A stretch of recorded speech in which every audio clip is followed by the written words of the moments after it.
여러분 안녕하십니까? 광주 MBC 뉴스투데이 시작합니다. 일본 정부가 경제 보복 조치를 추가로 강화할 가능성이 높아졌습니다. 수출입 의존도가 높은 광주 전남 지역의 중소기업들도 당장 발등에 불이 떨어졌습니다. 지자체와 경제계도 대응책을 마련하느라 비상이 걸렸습니다. 이계상 기자입니다. 일본 정부의 경제 보복 조치는 수입뿐만 아니라 수출 업체에도 타격을 주고 있습니다. 자동차 부품 등을 생산해 일본 자동차 기업에 납품하는 업체들은 지난달부터 주문 물량이 대폭 줄었다고 호소합니다. 일본 기업들이 정부 눈치를 보느라 발주를 당분간 중단하거나 부품 수입 노선을 중국으로 돌렸기 때문입니다. 20년 넘게 일본과 수출을 하고 있습니다만은 금방과 같이 악화되기는 아마 처음인 것 같습니다. 일본에서 부품 소재를 수입하는 기업들은 아직까지는 큰 어려움 없이 생산 라인을 가동하고 있습니다. 하지만 수출 규제가 장기화되고 추가로 확대될 거라는 소식이 전해지면서 부품 국산화 등 대책 마련을 서두르고 있지만 걱정이 큽니다. 세컨 소스를 하더라도 우리 고객들한테서 인증을 다시 받아야 됩니다. 그래서 세컨 소스를 하더라도 이 기간이 오래 걸리게 됩니다. 일본 정부의 수출 규제로 국내 대기업의 생산 차질이 우려되는 상황에서 지역 내 중소기업들은 연쇄적으로 납품 물량이 감소할 수밖에 없고 결국 경영 위기와 자금난을 겪을 가능성도 높아졌습니다. 광주시와 정부 기관들이 나서 수출 규제 대책 추진단을 꾸리고 기업 피해 최소화 대책을 마련하기로 했습니다. 만일 피해가 이제 발생된다면 본점에서 특례 보증이나 각종 제도가 시행될 예정으로 있습니다. 광주 상공회의소도 오늘 오후에 산업통상자원부와 한국산업인력공단 등과 공동으로 수출 규제 대응 관련 기업 설명회를 열어 기업 지원 대책을 안내할 계획입니다. MBC 뉴스 이계상입니다. 이처럼 지역 수출 기업들의 피해가 현실화되고 있는 가운데 소비자들의 일본 상품 불매 운동은 확산되고 있습니다. 일본 여행객도 뚝 끊겼는데요.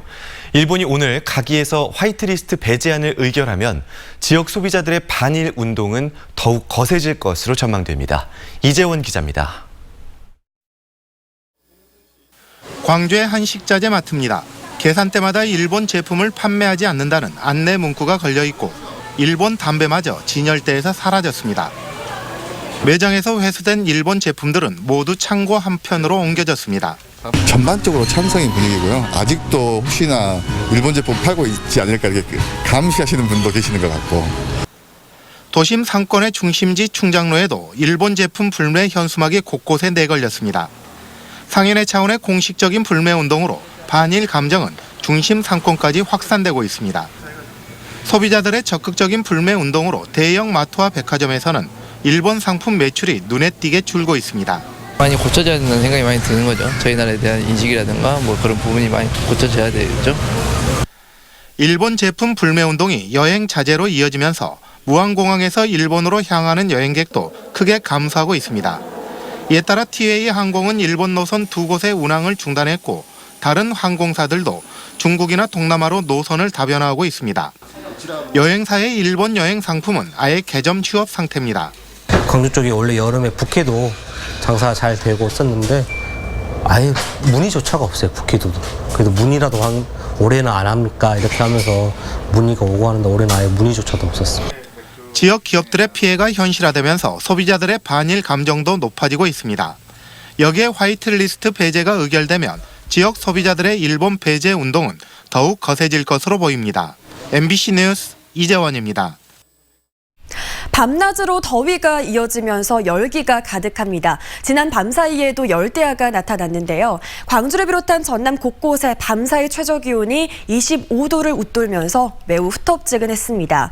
현재 덥고 습한 남서풍이 계속해서 유입되고 있고 한낮에는 강한 볕이 내리쬐면서 기온은 계속해서 높게 오르겠습니다. 오늘 광주의 한낮 기온은 35도로 어제만큼이나 덥겠고 이어지는 주말 동안에도 열대야와 한낮의 무더위는 계속될 전망입니다. 폭염특보는 확대 강화되겠습니다. 어제까지만 해도 폭염주의보가 내려진 지역이 많았는데요. 오늘 광주를 비롯한 대부분 지역의 전남 지역의 낮 기온이 35도 안팎까지 오를 것으로 전망되면서 오늘 오전 10시를 기해 폭염주의보가 폭염경보로 강화되는 지역이 많겠습니다. 날씨 정보였습니다. 무등산 계곡 나무다리에서 산책을 하던 60대 여성이 추락해 숨졌습니다. 경찰은 다리 난간이 부식돼 사고가 난 것으로 보고 관리에 문제는 없었는지 조사하고 있습니다. 우종훈 기자가 취재했습니다. 광주시 동구 무등산 자락의 한 계곡에서 69살 한 모 씨가 의식을 잃은 채 발견된 건 그제 오후 6시 30분쯤. 근처를 지나던 등산객이 발견해 병원으로 옮겨졌지만 15시간 만인 어제 오전 숨졌습니다. 경찰은 나무다리와 난간을 잇는 못이 부식된 점을 토대로 한 씨가 부실한 난간에 기댔다가 3m 아래 계곡으로 추락한 게 아닌가 보고 있습니다. 이처럼 난간을 지지하는 장치가 헐거워진 다리를 지나던 60대 여성은 3m 아래로 추락했습니다. 운동하고 있다가 이렇게 덩치 크신 분이 이 난간에 잠깐 기댔는데 그대로 넘어졌다고. 이 나무다리는 지난 2010년 광주시가 만들었고 관리는 동구가 맡아왔습니다. 구청은 수시로 다리가 안전한지 점검했지만 인력 등 한계가 있어 관리에 미흡한 점이 있었다고 말했습니다. 다른 것도 점검을 해야 되기 때문에 집중적으로 매일같이 가서 수시로 점검하고 이럴 수는 좀 애로사항이. 경찰은 다리 시공과 유지 관리가 적절했는지 관련 공무원을 상대로 조사하고 있습니다. MBC 뉴스 우종훈입니다. 광주 광산경찰서가 직장 동료를 때려 숨지게 한 혐의로 42살 A씨를 붙잡아 조사하고 있습니다. A씨는 어제 오후 12시에서 1시 40분 사이에 광주 광산구 산월동의 한 아파트 복도에서 31살 여성 B씨를 때리고 목 졸라 숨지게 한 혐의를 받고 있습니다. 경찰은 A씨를 상대로 정확한 범행 동기와 경위를 조사하고 있습니다. 농촌 마을에서 외국인 노동자가 폭행을 당하는 영상이 SNS를 통해 퍼지면서 경찰이 수사에 나섰습니다. 광주 광산경찰서는 폭행당한 외국인 노동자가 자국민으로 보인다는 우즈베키스탄 노동부 한국사무소의 고발에 따라 SNS에 영상을 올린 사람과 피해자를 찾고 있습니다. 이 영상에는 밭에서 일하던 외국인 노동자가 장갑을 달라고 하자 관리인으로 보이는 사람이 폭언과 함께 폭행하는 장면이 담겨 있습니다. 경찰은 영상만으로는 사건 발생 장소와 시점 등을 확인하기 쉽지 않지만 우즈벡 당국과 협의해서 수사를 진행하겠다고 밝혔습니다. 늘어나는 빈집들 때문에 자치단체마다 골머리를 앓고 있는데요. 순천에서는 범죄 피해자를 위한 안전 가옥으로 이 빈집을 활용해서 눈길을 끌고 있습니다. 조희원 기자입니다. 인근 주변이 개발되면서 주민과 상가들이 빠져나간 순천의 한 주택가. 마을 곳곳에 폐허가 된 빈집이 덩그러니 남아 있습니다. 이런 빈집들을 가정폭력을 당한 여성과 아동들을 위해 활용하기 위한 청사진이 그려졌습니다. 도심 곳곳에 버려진 이런 빈집들을 깨끗하게 리모델링하면 범죄 피해자들을 위한 안전한 쉼터로 재탄생하게 됩니다. 지금 현재 원도심 지역에 47개소의 빈집이 등록되어 있습니다. 이 빈집에 대해서는 저희 시에서는 주민 안심 쉼터, 청년 창업, 쉐어하우스 등 주민들이 함께 활용할 수 있는 공간으로 진행할 계획입니다. 경찰청 통계에 따르면 가정폭력 신고는 매년 20만 건이 넘습니다. 지난 2017년 한 해 동안 남편이나 연인에 의해 살해당한 여성만 85명에 이릅니다. 하지만 가해자로부터 도망쳐 머물 수 있는 숙소는 턱없이 부족합니다. 전남 지역의 가정폭력 피해자를 위한 쉼터는 목포와 여수, 순천, 무안 4개 시군에서 단 8곳뿐. 폭력을 피해 집 밖으로 가까스로 달아난 여성들은 모텔 등 숙박업소에서 임시로 머물며 불안에 떨어야만 합니다. 가정폭력 피해자들이 임시 숙소를 많이 이용하고 있는 상황이고요. 이분들이 임시 숙소를 이용하셨을 경우에 저희들은 숙소 제공과 더불어서 심리 상담 등도 진행을 하면서 보호 활동을 하고 있습니다. 전국 각 지역의 경찰서로 접수되는 가정폭력 피해자의 보호 요청은 매년 100여 건. 작은 관심으로 만들어진 쉼터가 오갈 곳 없는 피해자들에게 큰 힘이 되고 있습니다. MBC 뉴스 조희원입니다. 한비던전 범국민대책위원회가 한비던전 3, 4호기 부실공사 문제에 대해 정부 차원의 진상규명을 촉구했습니다. 범대위는 200여 개의 공급이 확인된 한빛 3, 4호기에 대한 진상조사와 시공사인 현대건설에 대한 처벌이 필요하다며 이를 촉구하는 공문을 정부와 국회에 보냈다고 밝혔습니다. 광주 도시철도 2호선 공사가 9월 초에 시작될 예정입니다. 광주시는 오는 20일까지 시공사 입찰을 마감하고 입찰가와 시공 능력 등을 평가해서 이달 말에 시공사를 선정한 뒤 다음 달 초 1단계 기공식을 갖고 본격적인 공사에 들어갈 계획입니다. 도시철도 2호선 건설은 총 연장 41.8km에 2조 1,761억 원이 투입돼 총 3단계로 나눠 진행되고 이 가운데 광주시청에서 금호지구와 남광주를 거쳐 광주역을 잇는 1단계 구간은 오는 2023년에 개통될 예정입니다.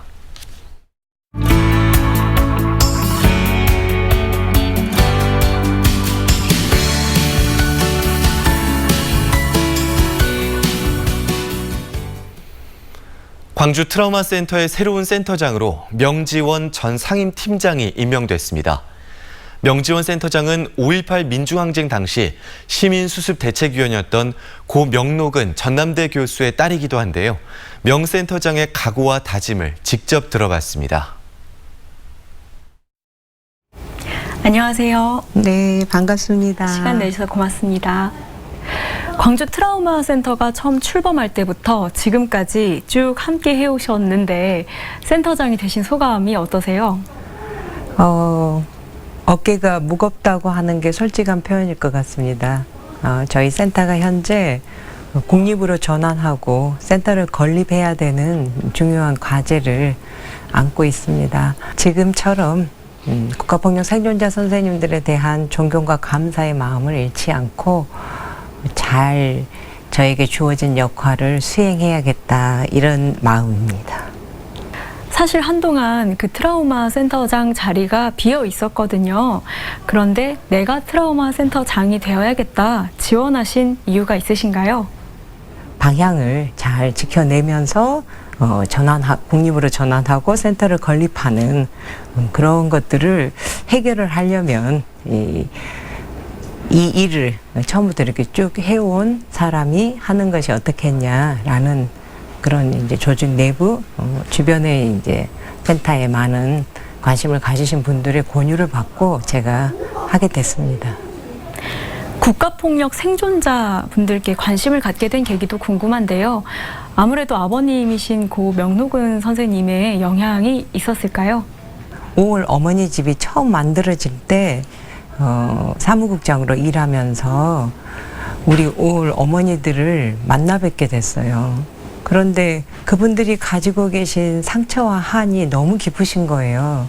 근데 제가 할 수 있는 것은 들어드리는 일밖에 못하고 있어서 이분들의 치유를 위해서는 내가 좀 더 전문적인 상담을 배워야겠다 그런 생각을 하게 됐고요. 그래서 상담 공부를 시작하고 2012년에 이 센터가 만들어진다는 소식을 듣고 그동안에 내가 이렇게 배우고 준비한 경험이 이분들에게 도움이 될 수 있다면 역할을 해보고 싶다 그런 마음으로 참여하게 됐습니다. 방금 말씀해 주셨습니다만 특히 광주에서는 5.18 민주화운동 이후에 국가폭력에 좀 다친 분들이 많이 계신데 그런 분들에게 필요한 치료는 뭐라고 보십니까? 먼저는 개인적으로 겪고 계시는 그런 심리적 정신적인 후유증을 치유하기 위한 노력을 해야 됩니다. 여전히 왜곡하고 폄하하고 망언하고 이 모든 것들이 진상규명과 책임자 처벌이 안 되어졌기 때문에 지속적으로 지금 트라우마 상황이 반복되고 있는 거잖아요. 그래서 이러한 사회적인 정의 실현이라고 하는 작업 그리고 다시는 이것이 일어나지 않는 재발 방지를 위한 인권 옹호 활동 이게 같이 진행이 되어져야 된다라고 생각합니다. 그럼 센터장으로서 앞으로 트라우마 센터를 어떻게 이끌어가고 싶으세요? 사실은 이 국립으로 전환한다는 것은 굉장한 의미가 큽니다. 국가가 이 책임을 인정하고 치유하겠다라고 하는 이것은 사실은 출발에 있어서 굉장히 중요하거든요. 그래서 이 국립으로 잘 전환되어지고, 그리고 이 센터를 지금 현재 저희가 이 7년 동안 도시공사 이 10층에서 하고 있어요. 그런데 정말 자연 친화적이고, 그리고 정말 기억과 치유의 장소로 센터를 잘 건립하는 것이 제가 해야 할 일이라고 생각합니다. 센터장님께서는 이제 앞서 어깨가 무겁다 이렇게 표현을 해주셨는데요. 쭉 이야기를 들어보니까 어깨가 무거운 만큼 또 중요한 발걸음을 하고 계신 것 같아요. 그래서 앞으로도 잘 부탁드리겠습니다. 오늘 말씀 고맙습니다. 감사합니다. 클럽 구조물 붕괴 사고 재발 방지를 위해 광주 서구의회가 관련 조례를 전면 재검토하기로 했습니다. 서구의회는 오는 6일 원포인트 임시회를 열어 일반 음식점에 춤을 허용한 조례의 폐지를 검토하고 재발 방지를 위한 특별위원회도 구성하기로 했습니다. 북구의회도 다음 주 중에 의원 간담회를 열어 춤 허용 조례의 문제점을 살피고 주민 의견을 수렴해 개정이나 폐지 여부를 결정하기로 했습니다. 광주 북구에서 이 조례의 적용을 받던 일반 음식점은 모두 5곳으로 이 가운데 2곳은 클럽 사고 이후 춤 허용업소 지정증을 반납했습니다. 전라남도가 내년부터 농어민 공익수당을 지급하기로 한 가운데 광주 지역 농민단체들이 농민수당 도입을 광주시에 요구했습니다. 광주시 농민회를 비롯한 농민단체들은 농업의 공익적 기능에 대한 보상이라는 농민수당의 성격을 감안하면 광주 농민과 전남 농민이 따로일 수 없다며 이같이 요구했습니다. 또 광주의 경지 면적이나 농가 인구가 웬만한 군보다 많다며 광주시는 물론 정부와 국회도 농민수당 법제화에 나서야 한다고 주장했습니다.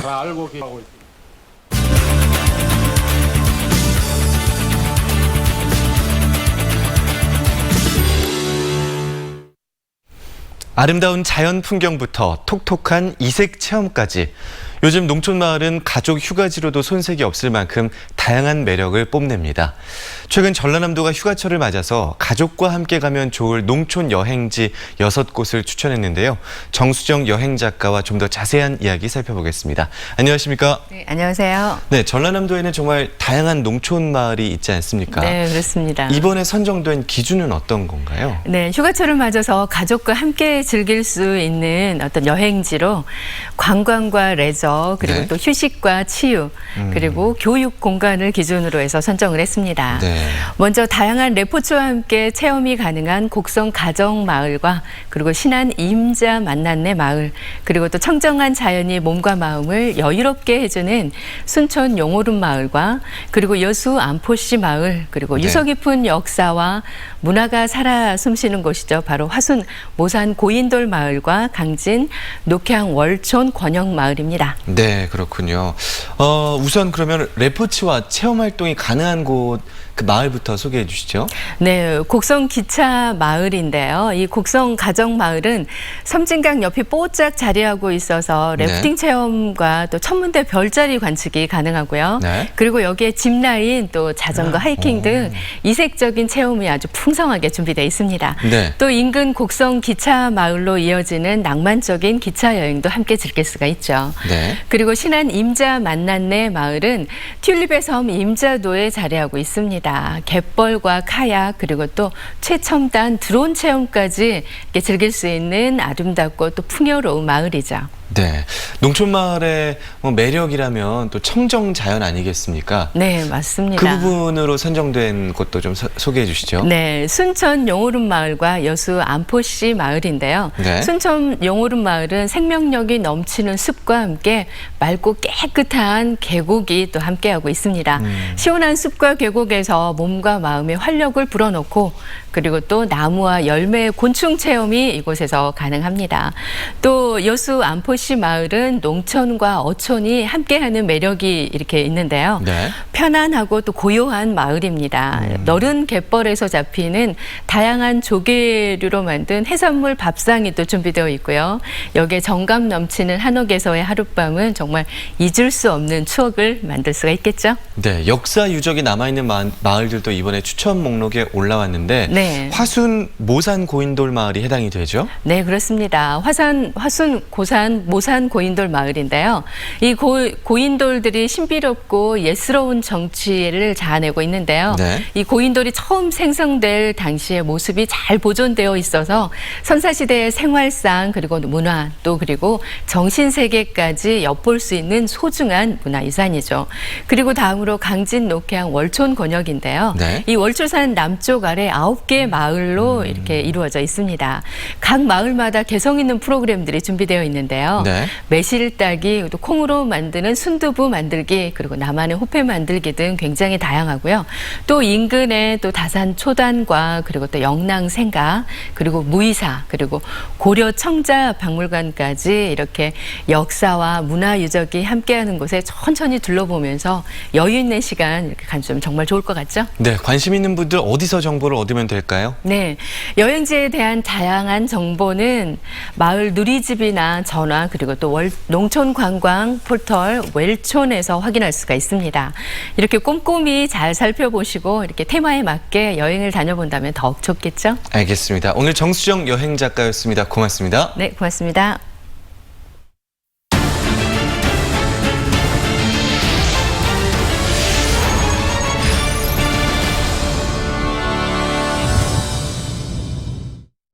전남에서 4만여 마리의 가축이 더위로 죽은 가운데 8월 한 달 동안 가축 질병 방역 활동이 강화됩니다. 전라남도는 99개 공동방재단을 동원해 소규모 가축 사육 농가와 취약 지역을 중심으로 소독을 지원하고 가축 질병 신고센터 25곳을 운영합니다. 또 폭염 피해를 입지 않도록 기존 축사 냉난방 시설 개선과 가축 체력 강화에 100억 원을 지원하고 가축 재해보험 가입비로 60억 원을 지원할 예정입니다. 전라남도는 낭만 가득 남도의 아름다운 섬을 테마로 보성 장도와 신안 비금, 도초도 3개 섬을 8월에 추천 관광지로 소개했습니다.